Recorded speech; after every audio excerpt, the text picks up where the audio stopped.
So many of you have been asking what the 30-20-10 strategy is and if I have any more details on it. I want to let you know that it's a new strategy for me and I don't have all the details, but I want to share with you what I've learned so far and what my plan is with this specific strategy. So this strategy is 30 days to expiration. So we want to go down here on the table mode in the trade tab here, 30 days to expiration. Right here it's going to be 31. I'll be placing this trade tomorrow morning. So we're at 30 days to expiration. We want to do 20 delta. So 20 delta here is a measure of risk. It's directional risk. It's the amount that the option price changes for every dollar that the underlying moves. So we do it at 20 deltas, and then we're doing a $10 wide put. So we're going to sell a put here at 50-50 because that's the 20 delta. And then we're going to do a $10 wide put. We're going to buy it back at 50-40. So that's the 30-20-10 strategy. That trade will be placed every day the market is open at the 30 days to expiration.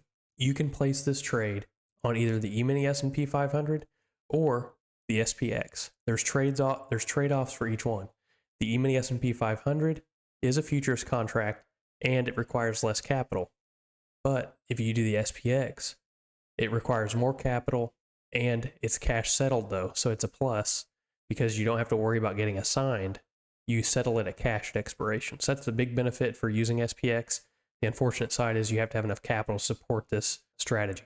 With the E-mini S&P 500, you don't need as much capital, but you have to worry about getting assigned at expiration. So since I have a small account, I'm doing the E-mini S&P 500 and trying it out there. So in total, it takes 22 market days to fill up the entire chain here from 30 days to expiration to 0 days to expiration.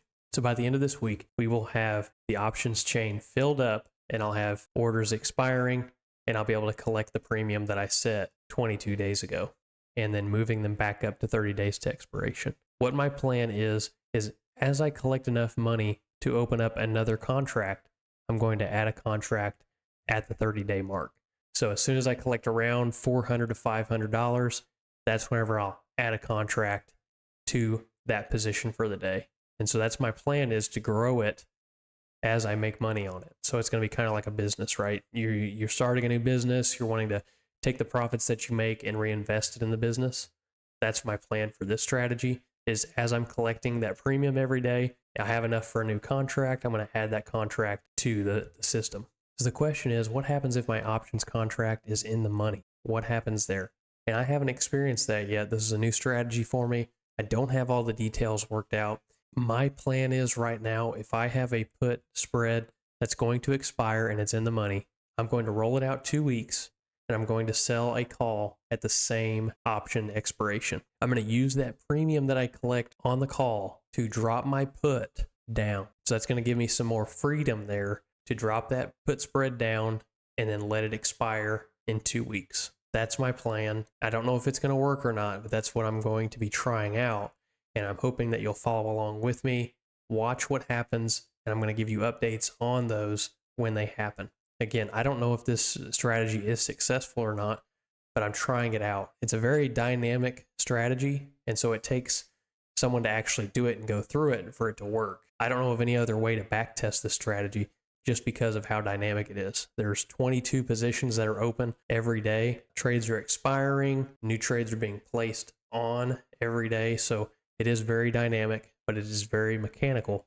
And that's what's very nice about this strategy, is that you do the same thing every day until something goes south, right? You have to sell a call or something like that to cover. So currently that's my plan. I don't know if it's going to work, but that's what I'm going to be doing if the market goes against me. And as far as expected losses, I mean, my max loss for every position that I put is around $450 for every contract.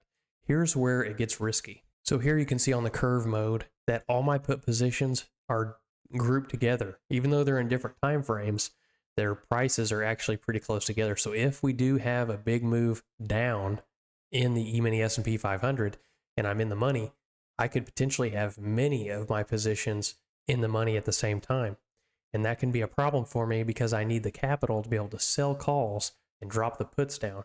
Sure, I can roll them out at the same strike price, but I'm only giving myself a couple weeks for that to correct. So I want to be able to have enough money to sell calls to drop that put spread down. That's the risk here, is if the price goes down into my puts, I've got a lot of puts in very close strike prices. And so if that current price goes down into that position, it'll be multiple positions that I have a max loss on.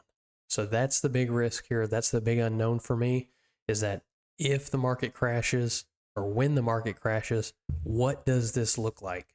And that I just don't have an answer for you. And that's just it too with this strategy. I call it the 30-20-10, but really it could be a 30-10-10 strategy. Maybe I need to be further out of the money, collect less premium, but have a higher percentage of being profitable. There's plenty of different ways to change this strategy, and I'm just trying the 30-20-10. So it's just something I'm trying out. I hope that you follow along, watch me, and see if it's successful or not.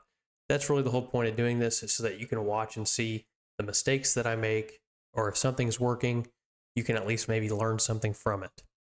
And so that's what I'm doing, is sharing my learnings with you. And I'm a new options trader. My goal is to get a 50% return by the end of this year. And so if you're interested in following me in that journey, hit the subscribe button. And if this video was a help to you, hit the like button, and we will see you on the next video.